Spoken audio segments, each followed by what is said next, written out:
Merchant of Venice act 2 scene 2। श्लोक के नौकर लांसेलोट गोपो इस बात पर बहस कर रहे हैं कि क्या अपने मालिक को छोड़ दे।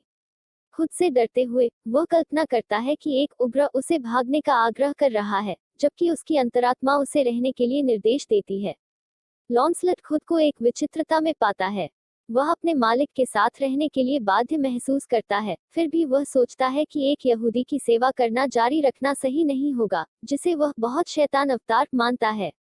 एक प्रकार का मस्खरा चरित्र, लॉन्सलॉट खुद को एक नैतिक दुविधा में पाता है।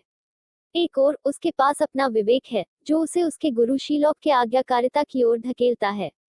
दूसरे पर उसका पूर्वाग्रह है, जिसका वर्णन वह एक प्रकार के विश्वास के रूप में करता है, और जो यहूदियों को शैतान के रूप में देखता है।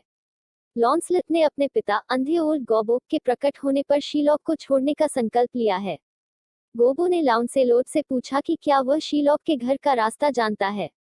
आरोप लगाया कि उसके पिता ने उसे पहचाना नहीं है। लॉन्सेलोट ने उसे बुरी दिशा देकर उस पर प्रैंक खेलने का फैसला किया। तब लॉन्सेलोट ने एक भी क्रूर चाल खेली। वह गोबो को बताता है कि उसके बेटे की मृत्यु हो गई है। केवल जब गोबो दुख के साथ बहती है तो लॉन्सेलोट खुद को प्रकट करता है। क्रूरता का यह दृश्य, जिसमें एक बच्चा अपने माता पिता को गाली देता है, यह बताता है कि शर्लेट की बेटी जेसिका उसे कैसे छोड़ देगी। यह गोबो के अंधापन को एक व्याख्यात्मक बाधा भी बनाता है। वह सचमुच चीजों को नहीं देख सकता है। कुछ भ्रम के बाद गोबो स्वीकार करती है कि लाउंसेलोट वास्तव में उसका स्वयं का मांस और रक्त है। गोबो फिर अपने बेटे से पूछता है कि वह कैसे कर रहा है। लॉन्सेलोट ने खुलासा किया है कि श्लोक के प्रभाव से पूरी तरह भ्रष्ट होने से पहले उन्होंने बैसनियों के लिए काम करने का फैसला किया है। मैं एक यहूदी हूँ, अगर मैं किसी भी समय यहूदी सेवा करता हूँ, वे कहते हैं। लाउंसेलोट मांस और रक्त की बात करता है, यानी मनुष्य के जानवर संबंधित होने के आधार के रूप में। लॉन्सलेट पहचान के बारे में एक महत्वपूर्ण प्रश्न भी सामने लाता है, क्या कोई यहूदी बन सकता है, या यहूदी जन्मजात और अपरिहार्य है। इस समय बेसानियो लोरेंजो और कई अनुयायियों के साथ आता है। लॉन्सलेट और गोबो ने अवसर को लपक लिया और बस्सानियो को लॉन्सलेट को नियुक्त करने के लिए कहा, ताकि वह शाइलॉक की सेवा से बच सके। एक बार जब वह समझ जाता है कि वे क्या पूछ रहे हैं, तो बासानियो आसानी से स्वीकार करता है।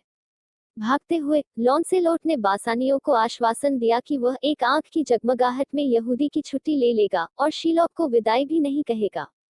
यहूदियों के खिलाफ पूर्वाग्रह का उपयोग विभिन्न सामाजिक वर्गों के वेनेटियन के बीच बॉन्ड को जोड़ने के लिए किया जाता है। ऐसा लगता नहीं है कि बेसानियो ने लॉन्सेलोट को किसी अन्य ईसाई से दूर रखा होगा। लगता है कि सालों तक उनकी सेवा करने के बावजूद लॉन्सेलोट को शीलॉक के साथ कोई बंधन महसूस नहीं हुआ। के रूप में लॉन्सलेट जा रहा है। ग्राशनो प्रवेश करती है। वह बेसमान में बेसानियों के साथ पोर्टिया की संपत्ति के लिए पूछता है। बेसानियो सहमत हैं, लेकिन इस शर्त के साथ कि बेसानियों पर बुरी तरह से प्रतिबिंबित करने से रोकने के लिए ग्रेटियानो को अपने कुख्यात जंगली व्यवहार को नियंत्रित करना होगा।